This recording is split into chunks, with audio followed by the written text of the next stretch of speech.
Right here will determine whether you survive long enough to ever become a good trader. And I always love this quote of mine. Whenever I try to explain about risk management and people don't get it, I always say this poetic quote. Risk management is a love letter to your future self, and you're the only one responsible for delivering it. Just think about that for a minute. Just ponder upon that. Risk management is what allows you to stay in the game long enough so that you can actually profit. So it's essentially like you are just helping your future self. And once again, no one's going to be able to help you to manage your risk. This is not something you can outsource, right? This is something you have to do yourself if you want to stay in the game long enough to actually see the big wins, right? The outsized returns. And once again, people think that trading is all about finding the perfect setup. No, it's not. It's about not blowing up while you learn. So write this down somewhere in your mind. You don't lose this game from lack of wins. You lose from one stupid loss. You don't blow an account because of bad entry. You blow an account because you kept trading after the bad entry. So when it comes to risk management rules, highly recommend you to risk 0.5 to 1% per trade. Just like I mentioned, around 1% to 2% per trade. But I'll say like the bare minimum is probably 0.5%. Obviously, the bigger your account, the less you're probably risking, right? For example, if you have like $1 million account, think about it, like 0.5% is quite a lot of money. So I'll say anywhere from 0.5% to 2% would be good, right? Because like I said, this is essentially the bullets you have in your rifle. The more bullets you have, the more likely that you are going to stay in the game, because the less likely you're going to blow up, the less likely you are going to run out of bullets, right? So just stick to this risk per trade and you're going to be fine. Because you don't get rich by going big. You don't get rich by winning this one big position.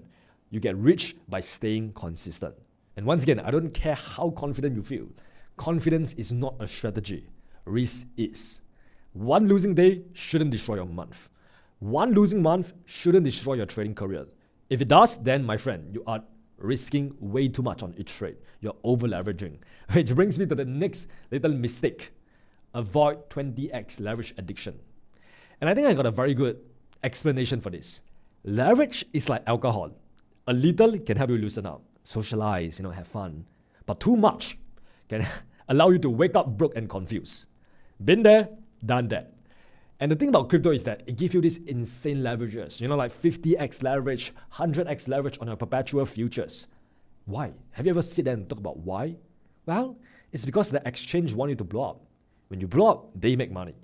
So you're not really competing with other traders. You're competing with your own impulses. Another thing is, please, bro, stick to one, bro. Like, I don't know why people actually do this. Maybe it's because of like their dopamine fried brain from, scrolling TikToks and like multitasking all the time. But focus is a weapon. Distraction is a leak. And anything that doesn't move you closer towards your goal is simply a distraction. So you don't need 50 charts open. You don't need to trade 50 stupid coins. You just need 2 to 3 coins that you understand deeply. Bitcoin, Ethereum, highly liquid, a lot of trading opportunities, and maybe one narrative play, right? But just stick to trade at any point of time. Do not get distracted by the women in the red dress, because the more charts you chase, the more mistakes you'll make. Next, avoid emotional drawdown. Revenge trading is how $1 million plans become $0 accounts. If you are angry, if you are tilting, walk away. If you are fearful, walk away. If you are feeling any sort of emotion after you get out of a losing position, walk away. Professional traders, they don't beat the market by fighting it, because they know that that's essentially like trying to play a game where they can't win. The market always wins. You can't beat the market. Professional traders beat it by knowing when not to trade. So think of it like an athlete.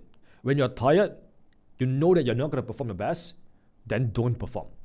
You're much better off just resting, or like just ensuring that you get back to a mental equilibrium before you actually get back to the charts. When you're emotional, you don't trade. It's the exact same logic right here.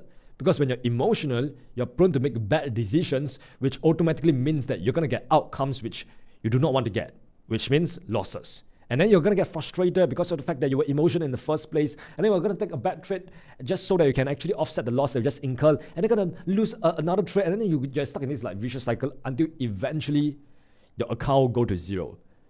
Once again, you don't blow accounts because of one big loss. You blow accounts because you keep trading after the big loss. So let this be a reminder. Your job is not to make the most money. Your job is to stay alive long enough to become competent. Because when you become competent, you become confident. And when you become confident and you have conviction in a trade ideal, eventually the market will pay you. This game rewards survival first, skill second, and profits last. If you're able to protect your downside, the upside will eventually take care of itself.